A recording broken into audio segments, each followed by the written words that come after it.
শান্তিপূর্ণ নির্বাচনের মধ্য দিয়ে জাতীয় সংসদ নির্বাচন অনুষ্ঠিত হয়েছে। এই নির্বাচনে যারা জাতীয় সংসদ সদস্য হয়েছেন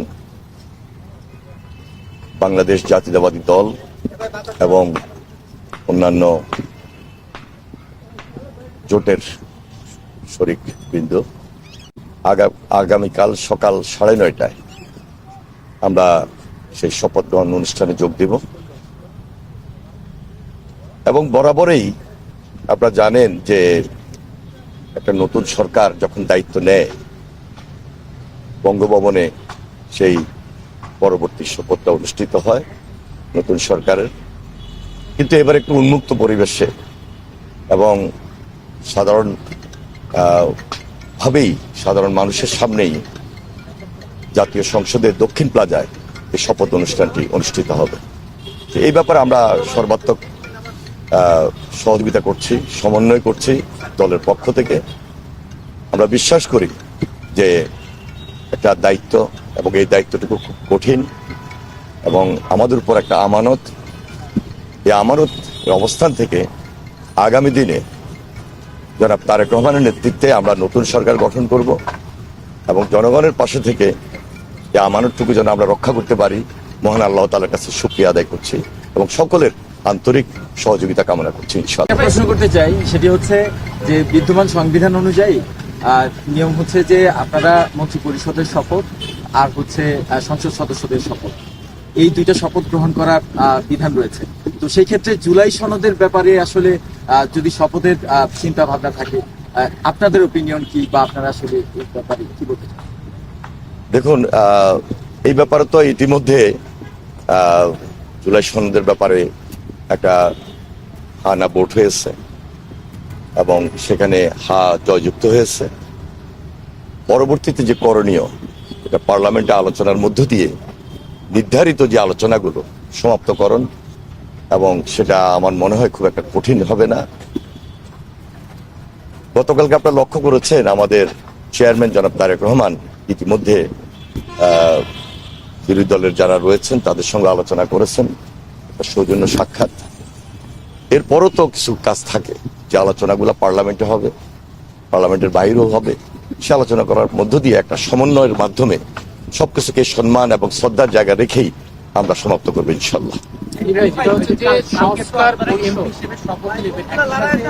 সংবিধান সংস্কার পরিষদের সদস্য হিসেবে আপনারা শপথ নেবেন কিনা? কারণ জুলাই সনদে গণভোটের মাধ্যমে একটা পাস হয়ে আসছে। একটু সংবিধান সংস্কার পরিষদ আমার মনে হয় আমি বলার চেষ্টা করেছি, আমার মনে যদি বুঝে থাকেন যে জাতীয় সংসদে সেই আলোচনাগুলা এবং এর পাশাপাশি যারা বিরোধী দলীয় নেতৃবৃন্দ আছেন তাদের সঙ্গে আলোচনা করেছেন আমাদের চেয়ারম্যান জনাব তারেক রহমান।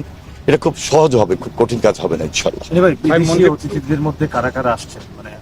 মানে অনেকে দাওয়াত করেছেন, বিদেশি মেহমানদের মধ্যে 13টি দেশ ইতিমধ্যে তাদের প্রতিনিধি আসবেন।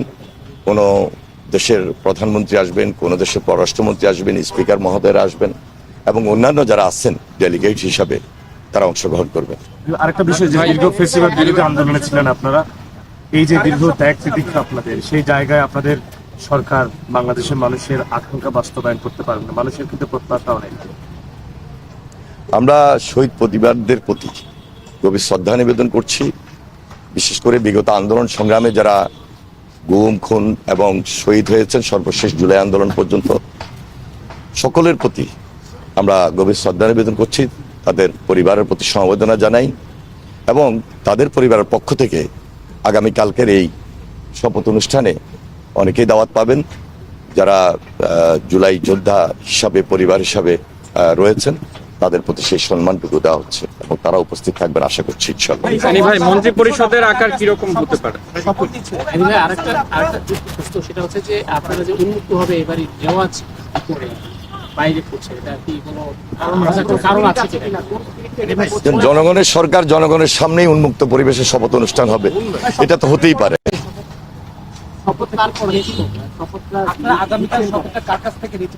এটা সাংবিধানিক নিয়ম অনুযায়ী যেটা আসার তাই তো আসবে, এর বাইরে তো আসবে না।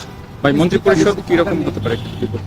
এটা আমার মনে আরেকটু অপেক্ষা করা দরকার আমাদের, যে সংসদীয় নেতা তিনি শপথ নেবেন, নেওয়ার পর উনি ভালো সিদ্ধান্তটুকু দিবেন, আল্লাহর হুকুম ইনশাআল্লাহ। এনিওয়ে একটু আপনি বললেন যে সংসদে আসলে সাংবিধানিক রূপে ঠিক করা আছে যারা এই পরিস্থিতি আপনার কার কাছে সাপোর্ট করবে, কিন্তু অনেকেই বলছে যে এই বিষয়ে নিশ্চয়ই তো সংবিধানে একটা নিয়ম আছে কিন্তু যে অনেকেই বলছে যে এখন তো অনির্বাচিত ব্যক্তির কাছ থেকে সাপোর্ট করছে, কিন্তু সংবিধানে আমার মনে হয় একটু অপেক্ষা করেন। যে সাংবিধানিক যে রাইট, সেই রাইটের প্রতি আমরা সম্মান জানাই, গুরুত্ব দিই এবং যথেষ্ট শ্রদ্ধার জায়গা থেকে এখানে একটা আনুষ্ঠানিকতা হবে এবং সেটার প্রতি আমরা সর্বোচ্চ যে দায়িত্ব বা সম্মান সেটাকে আমরা প্রদর্শন করি। আগামী বাংলাদেশে কেমন হবে একটু বলুন।